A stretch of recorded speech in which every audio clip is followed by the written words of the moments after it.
This is Exo Origins of Consciousness and Exo Art, Multi-Dimensions, Ancient Art, and our Perception and Exo Origins.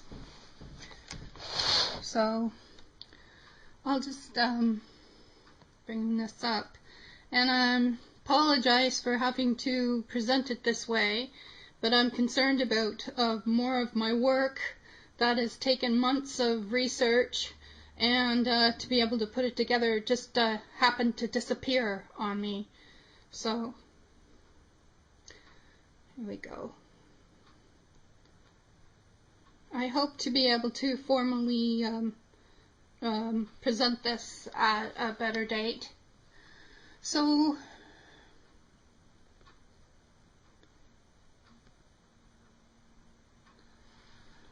okay, my hypothesis is involved with this. I've studied art and art history, I've studied UFO phenomena, and it is important to question our origins in many perspectives and points of view in hypothesis.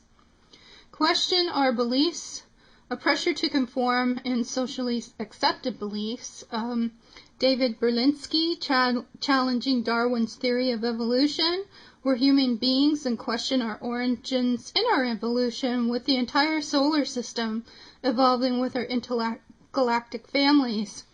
And origins, or in connection to source, I participated in exopolitics forums evolving into advanced levels of awareness and consciousness to exo-consciousness.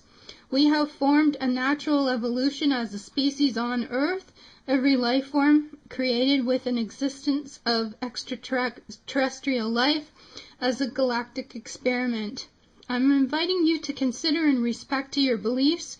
Humans are created in an image of a supreme being with divinity, but humanity is part extraterrestrial, part human, and not by chance.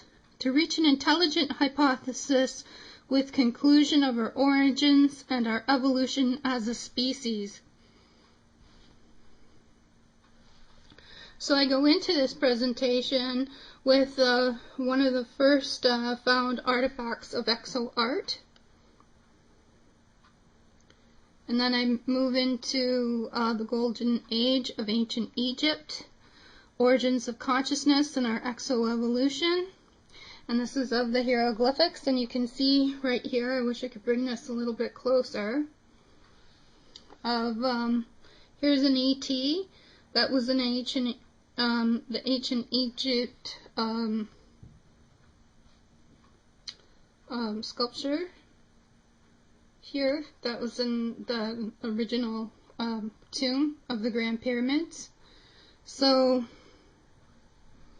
and I've gathered quite a bit of these visual images, so you can see here, even with the ancient pharaohs, they also consulted with ETs, their sun as being a source of life, and also to this looks like a little ET figure. So, ETs have existed for since the beginning of time.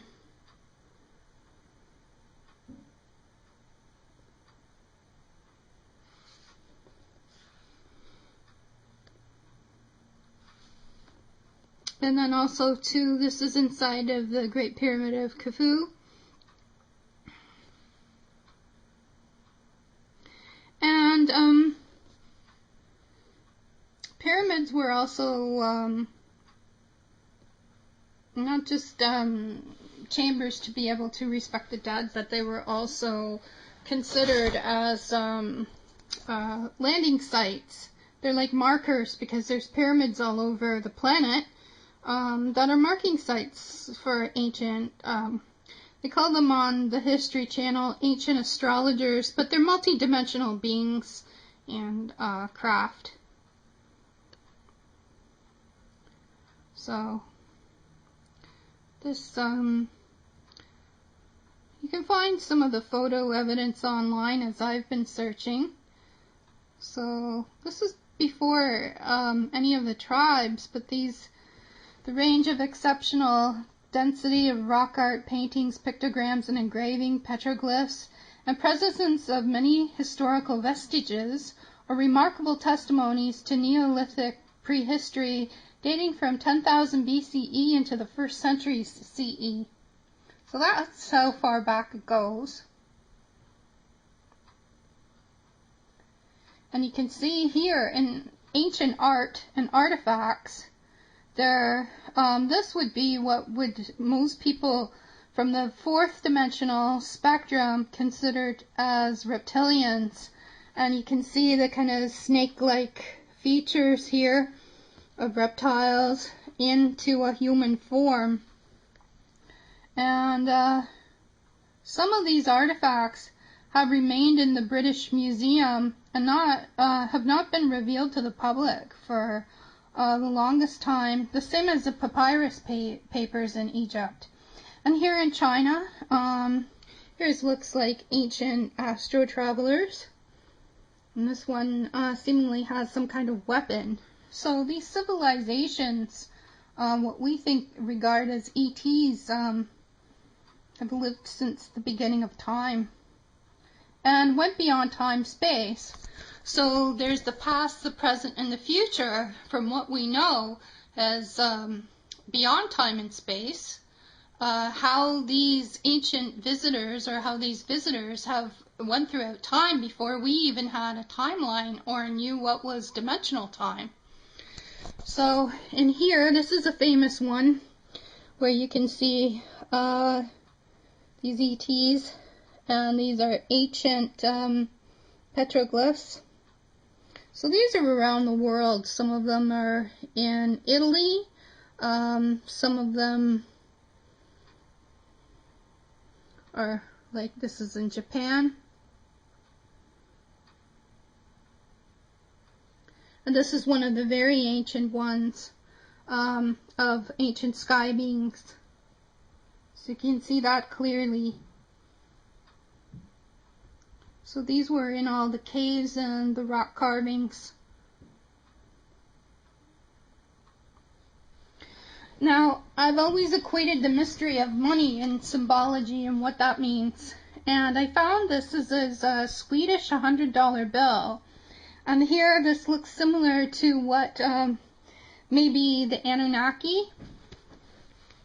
And you can see here clearly these are patterns. So if you were looking at crop circles, say from an aerial perspective, this is radio frequencies and different frequency patterns, and this is all on the $100 bill in Swiss currency. Here too is Easter Island. So it's been a mystery, but that mystery is unraveling to many of us. I think that was one of the first coins, so until I can get help with my presentation, this is about as good as it gets. So how did we get here? So I think like at one time in consciousness, there's a pineal gland. You know, we're created what could be conceivably in underground basis as today.